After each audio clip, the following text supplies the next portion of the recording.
Hello there, lads and ladies. Welcome back, finally, again, to another light novel review. I say light novel, not manga, because we are doing Godzilla's King of the Monsters novel today. Very good read. There are a couple of differences between this and the film, but for Secret Safe, I'm going to be doing my extractions an awful lot from the film rather than the book. So in case any of you do find some odd coincidences between the film and the book, I'm mostly going over the film. I would go over most of the book. I'm only going small segments over the book because, again, I want you guys to pick up and read these books, because some of these books are very good when they're in your hand and you're reading and you find something new about them. Of course, I'm here to review it, but at the end of the day, I want you to go and take as much as enjoyment out of this book as I do when I read them. So, yes, we are doing King of the Monsters today, which is the second book, a novelization, after the 2014 Godzilla film. King of the Monsters takes place roughly 6 or so years after the events, 5 years or so after the events of 2014, where we, of course, go over Emma Russell and I can't remember the chap's name. I think it's Bruce Russell? I'm sorry guys, I can't really remember the chap's name, but their child ends up getting killed by the unfortunate disaster that is Godzilla itself. That is unfortunate, really. An awful lot of people did lose their lives during the events that happened in Boston back in 2014. They've grown apart since then. Emma has been focusing an awful lot on the Orca project, which the father basically didn't want anything to do with because he was too busy drowning in drink and feeling sorry for himself that his child unfortunately died. It's an unfortunate thing, really, when stuff like that happens within the family, basically, because they have a little girl known as Maddie. Maddie is roughly, I want to say she's about 14 or so in this book. I think she's either 14 or 16 because it's not really stated, because in the film she looks like she's about 6, but like 5 years later that's not going to be old enough. So let's say she's 10 and like 5 years later she's 15. We'll say she's 15 basically.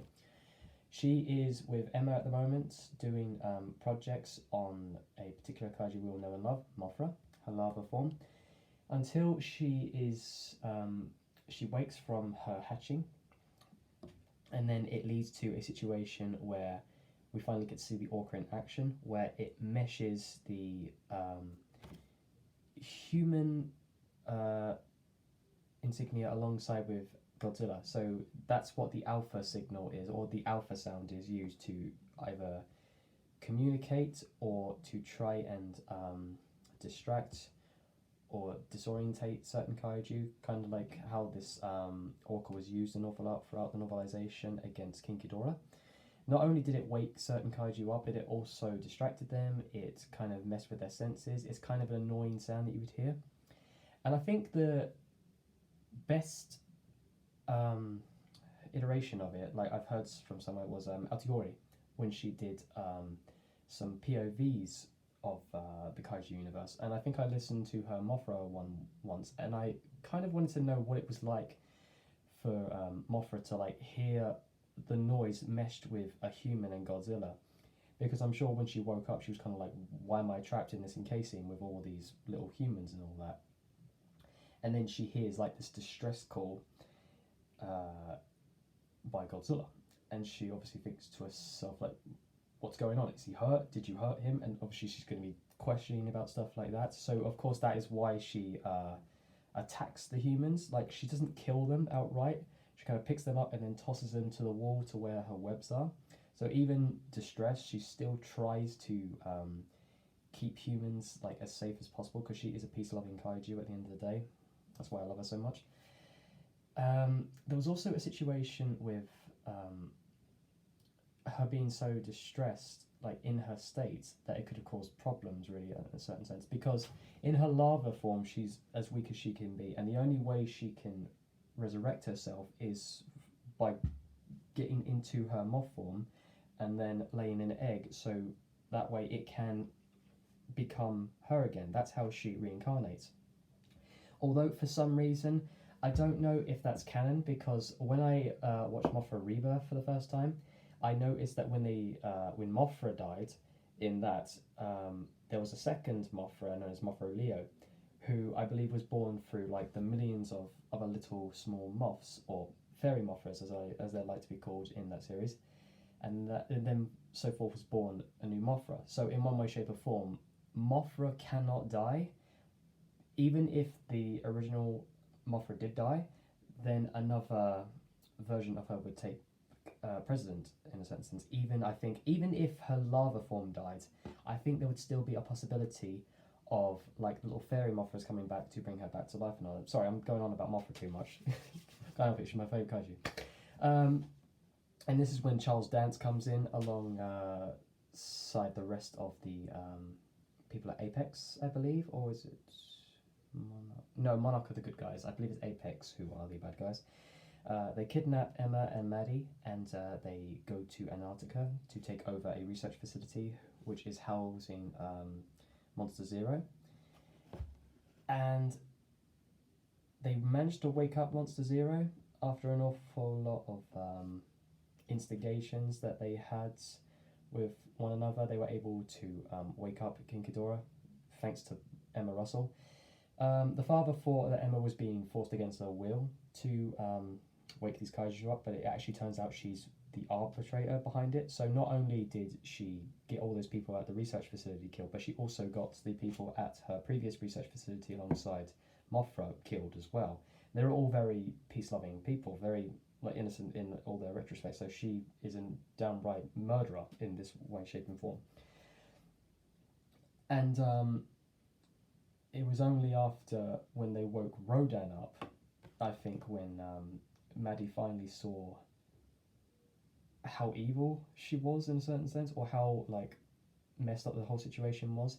She was trying to basically wake certain kaiju up, so each kaiju had a unique ability to the world to make it thrive or to make it fall, and having them in balance works. It's kind of like having magma drop into the sea. Once magma drops into the sea, it can cause like a new type of amalgamation of different things to happen, like how the magma forms into new land, basically. So for everything that dies, something has to replace it, and then so on and so forth until new life is brought forward. Kind of like how Behemoth's dung is used as a very strong fertilizer within South America. That's why the rainforests are so dense when he becomes, woken up and all that.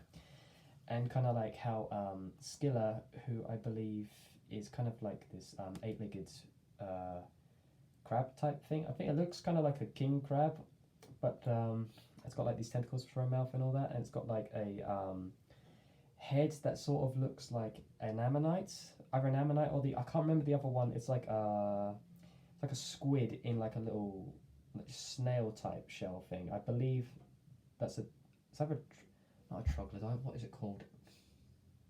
It's certainly not an ammonite. An ammonite is like a louse type thing, I believe. I'm not so sure, but yeah.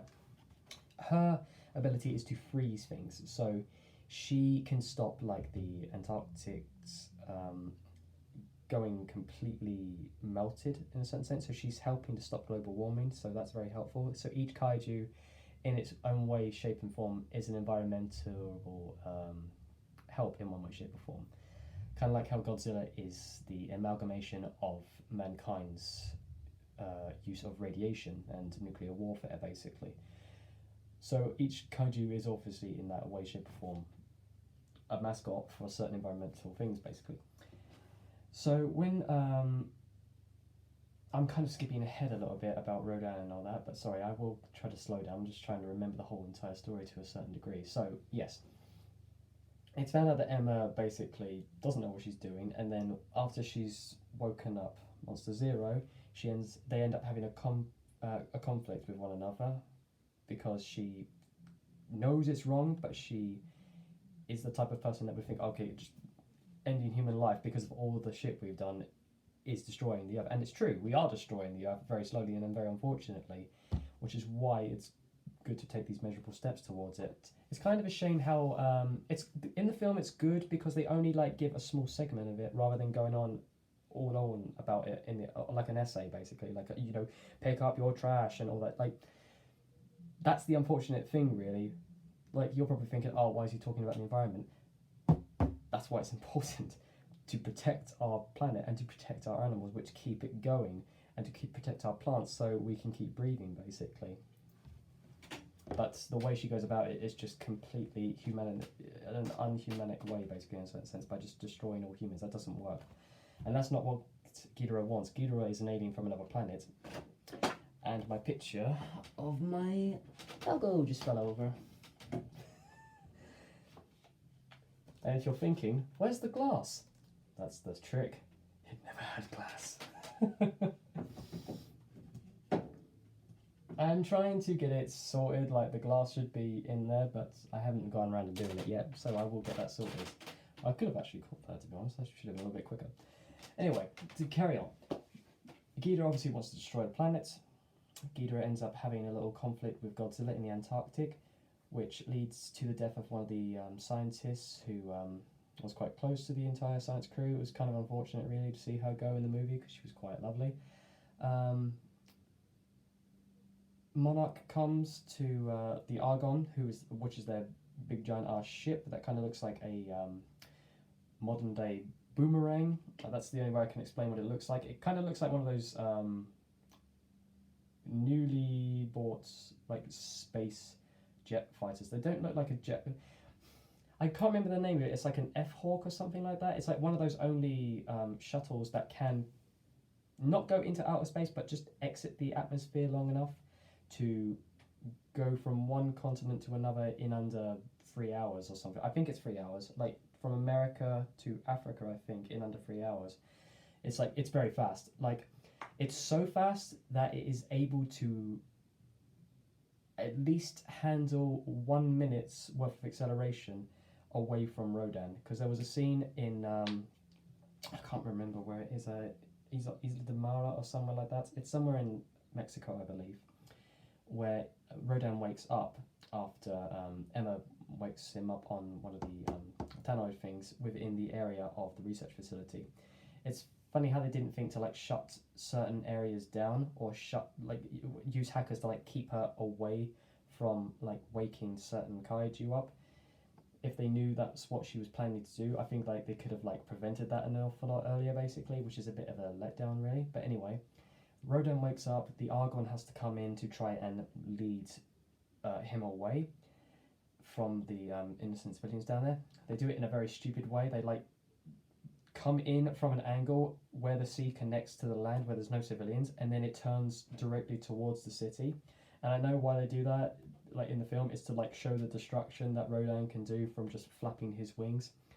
And I think he's one of the 15 kaiju which I think can go supersonic or something like that. Like, I think he's not faster than light, but he's faster than sound, so he can go supersonic. So you can understand the destruction that he causes, basically. An awful lot of people go flying, buildings just are ripped up. Like, the destruction is fantastic. Well, it's not fantastic, but it's spectacular when you see it like in movie form.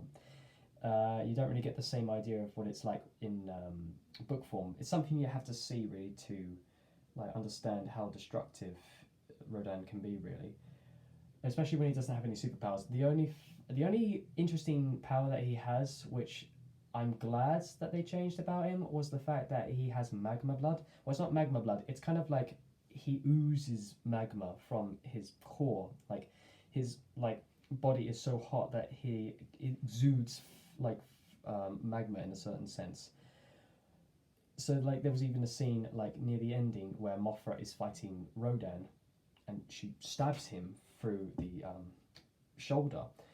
And I was thinking to myself, okay, well, if he's exuding magma, why isn't she on fire? Like, I feel like a big fluffy foofball like Mothra, like fighting Rodan, and then it just like uses its stinger. And don't ask me why a moth has a stinger, by the way. And also it has like a numbing agent to it. It's like a very venomous type deal, basically. So she's basically half moth, half wasp, or I should say hawk wasp, because I think that's one of the insects which is able to like paralyze certain creatures. I believe it's the hawk wasp, but I'm not so sure. It's like found in certain parts of the desert, or the Gobi Desert, and if it stings you, you are completely paralyzed from a certain degree. And their battle was fantastic. especially the bit where she comes out of the sky and just flies directly at Ghidorah, no hesitation whatsoever. She lets out a big old battle cry and just like shoots his head with the webs and keeps him stuck to the building. And he's only able to break free because dumbass Godzilla basically just runs in and just breaks him free, basically. And then she comes down again for another assault, and Rodan comes in and bashes into Mothra. Thankfully, she's agile enough to turn herself away, because if she hit the floor with how fragile her wings are, she would have been beaten no problem. Mothra's experience, thanks to her rejuvenation and her reincarnation abilities on being able to retain certain information from each battle, has helped her become more wiser, and that way a more appropriate and more experienced fighter than most other kaiju. Yes, Rodan is experienced in a certain sense, but I feel like Mothra can outfly him to a degree, like when it comes to agility. You know, like how you're in a sword fight and you're crossing swords with one another. Let's say one is more of a stabber and the other one is a slasher. Slashers are more open, but they have more power, whilst piercers aim for vital points and they're quicker. If you can get in and out as quickly as possible before they've even done their first swing, then you're golden.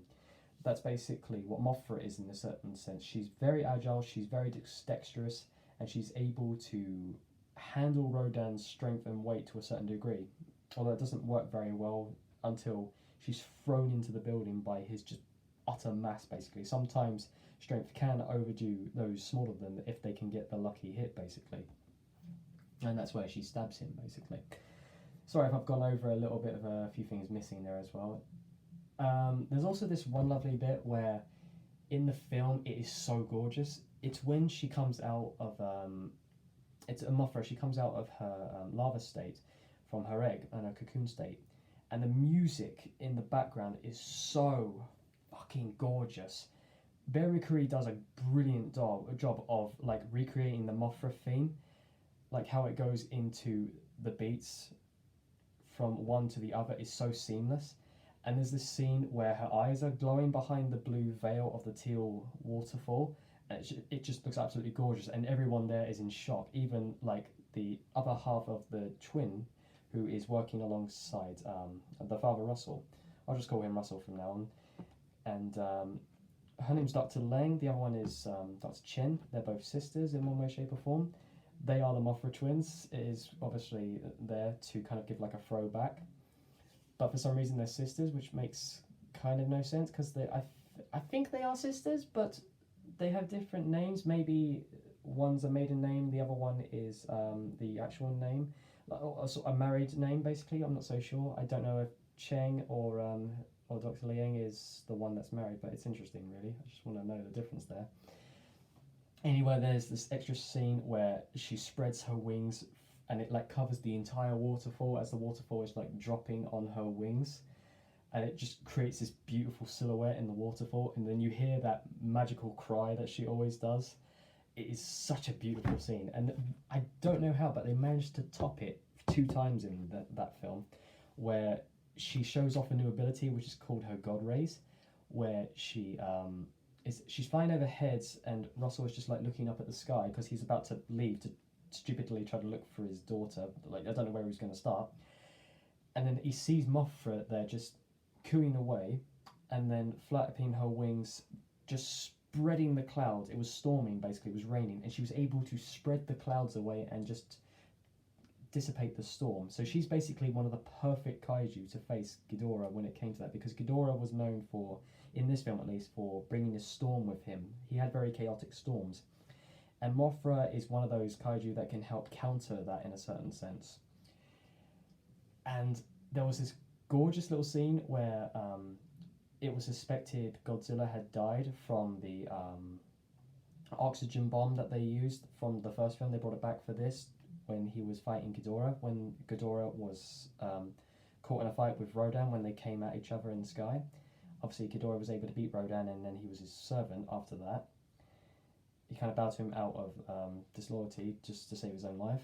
Godzilla caught him and brought him into the water, even bit off one of his heads. And then the oxygen bomb came, and then Mothra had to come along to try and lead them to where Godzilla is, basically. And the interesting thing with that was Serizawa. Sorry, I'm jumping ahead a little bit too much. Yeah, the one bit that I really want to talk about was the communication that Godzilla and Mothra had with one another. How she was talking and he was talking back, basically, with their little roars and coos with one another. And they meshed well together, kind of like how the orca meshed with the humans' alpha core with Godzilla's alpha core in a certain sense.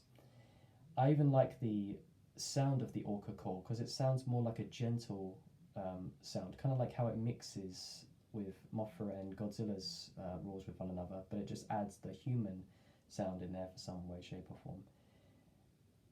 And that's how they find out that he's alive, basically, because Mothra is talking to him and he's weakly trying to talk back to her. And then there was this stupid bit in the scene where one of the army grunts kind of like looks at the screen after they're talking with each other, and he's like, "So Godzilla and Mothra, they've got like a thing going on," and I'm like, "Don't you dare try to ruin something this precious in a film like that." Anyway, the scientist behind him says, "Well, it's a symbiotic relationship. It's not that uncommon, basically." And then, well, it's kind of the same with like butterflies and bees, basically, how they use plants together in unison to get a job done, or like how plants use bees as a way to spread their pollen to other plants in a certain sense. That's a symbiotic relationship in a certain sense.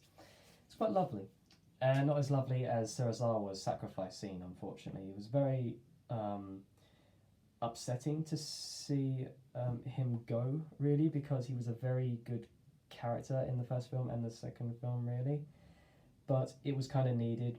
He was one of the only sole people that truly believed in Godzilla, that he was useful for the environment and he was a friend, basically. Kind of like how Dagon was a friend to the people of olden days, basically. Although they kind of saw him, they saw Dagon more as a protector and a god, basically, in a certain sense. Kind of like how people of modern day see Godzilla more as a master, in a certain sense, and we're his pet. Kind of a stupid analogy, but that is the case, basically. You know, without Godzilla, most of the world would be destroyed, even though Godzilla has unfortunately destroyed lives in the past. So he's kind of a neutral force, but damn, is he a good force if he's on your side, basically. So Serizawa ends up, he has the opportunity to deliver a atom bomb to him. It's very beautifully handled as well. It's kind of on the nose of like not trying to make you like feel sadness for what happened in World War II with like the bombings of Hiroshima and Nagasaki and all that. And it's kind of very poetic in a certain sense, kind of like how Serizawa is saying goodbye to Godzilla, like how he's saying goodbye to the unfortunate sadness that was eluding, that was kind of with him in that time of Hiroshima, because he was a survivor or something like that. I think either his father or something died in Hiroshima, and he even has his stopwatch on the time of when the bomb dropped, and that is so poetic, because he kind of looks at it one last time and then looks over at Godzilla once he's put the timer on for the atomic bomb, and then he goes up and takes his helmet off and just puts his hand on his snout, and then I believe he speaks in Japanese. Forgive me if I mess this up, but I believe it's Samanai Tomoe or something like that, or Saraba Tomoe, which just means goodbye, my old friend, basically. And then the bomb goes off and it's completely silent. Just this veil of white covers the entire scene. It's gorgeous. It's so gorgeous. It's one of the best ways to handle a scene like that, and especially with the emotional impact behind it, like when it came to you know, the unfortunate ways the Second World War ended for Japan, basically. But so many civilians lost their lives. War is never fair on all parts. War is disgusting. War is just horrible. It rips people apart. It makes people do what they wouldn't do, basically, normally. And they really handled it beautifully, and I absolutely love that scene.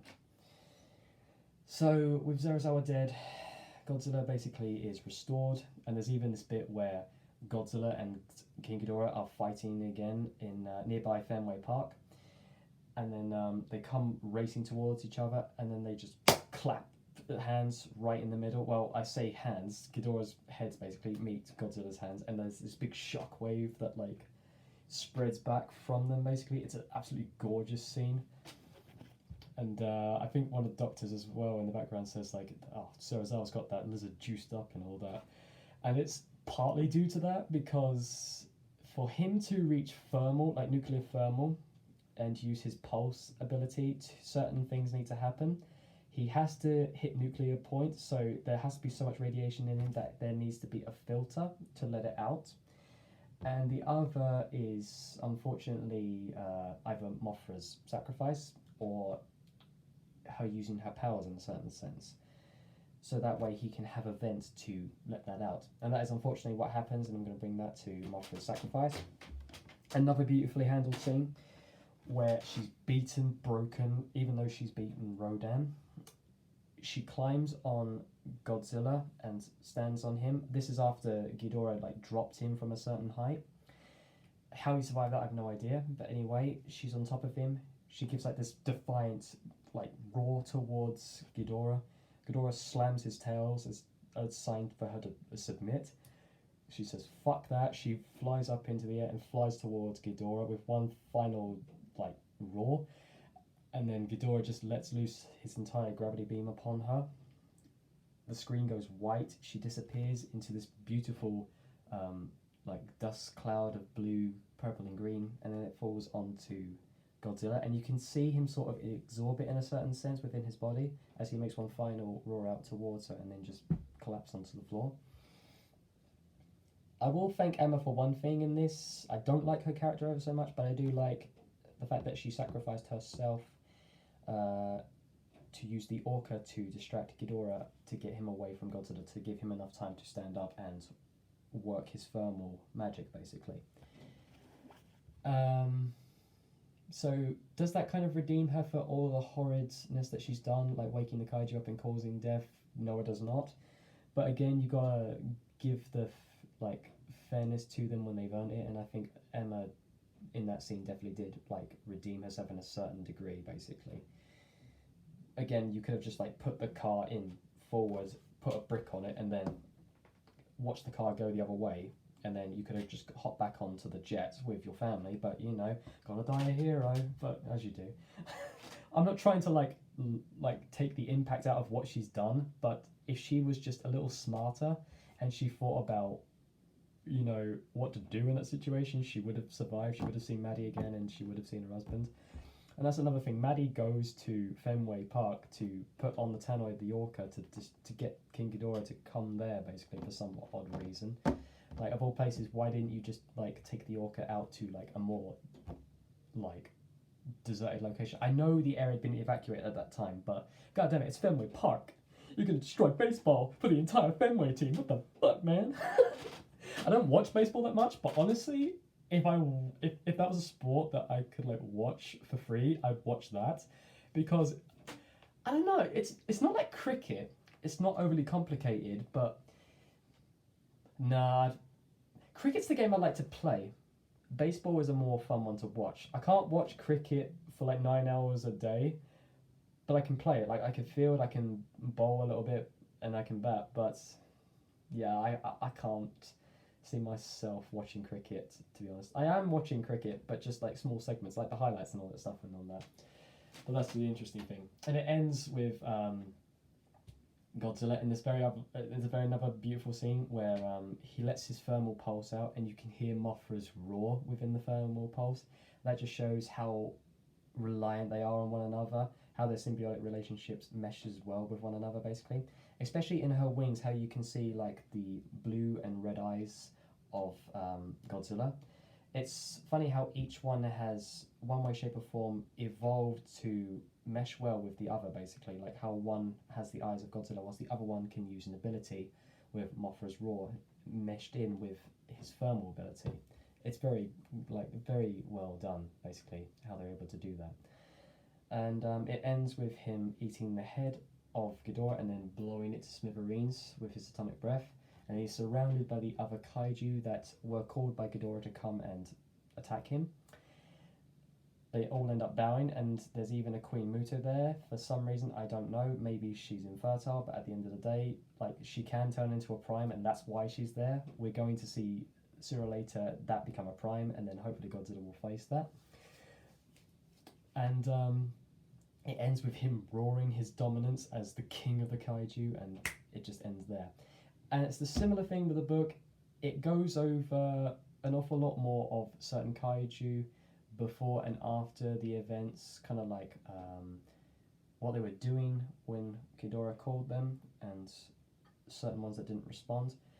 I think the reason Kong didn't respond was because he was an alpha. Kong didn't respond in a certain sense because he saw himself as like an alpha. He doesn't need to heed to another alpha, basically. He's a type of kaiju that wouldn't bow to anybody, basically, unless he was killed. It's the same thing with Godzilla, basically. He doesn't bow to anyone. And Mothra didn't answer to Ghidorah because she saw the true king in Godzilla. She saw a better life with Godzilla, basically. They both got something out of it. At least with her protecting the humans, they were safer with Godzilla than they were with King Ghidorah. And that's kind of why we don't see her kind of return with Godzilla vs. Kong, because between Godzilla and Kong, that was just like a willy measuring competition in a certain sense. Like, it's two alphas just going against one another. It's not like life-threatening until Mechagodzilla came around. But by the time Mechagodzilla was awoken, he'd already been taken care of, so I don't think there was any need for Mothra to reawaken just for Mechagodzilla, basically. And even then, I don't even think she would have been able to help with how long it took her to fully mature into her Mothra. Maybe she did, like, hatch or something, and she's off somewhere in her cocoon form. But again, that takes time for her to turn into that cocoon form. Sorry if I keep talking about Mothra too much. I'm a big Mothra fan. Call me biased, I don't care. Anyway, that was the Godzilla King of the Monsters light novel. Of course, there are some things missing, like small hints of certain characters here and there. That is more of a rushed review, basically, because I'm already at 32 minutes long. And if I had to talk about the entire book, I'd be here for a millennia. So, with that, lads and ladies, I thank you all ever so much for watching, and yeah, next week I will try and do another tattoo story time. Got a fun one for you. It's from one of my favourite FromSoft games. It's going to be a very fun one to talk about, and I'll also be getting another tattoo later on in the week from another very well-known FromSoft game, but I will show that to you some other time. And I've got a special surprise in 2 weeks' time. I kind of want to see how it works out. If it works out well, then I'll let you all in on it. But if not, then I'll see you then. Take care, my friends.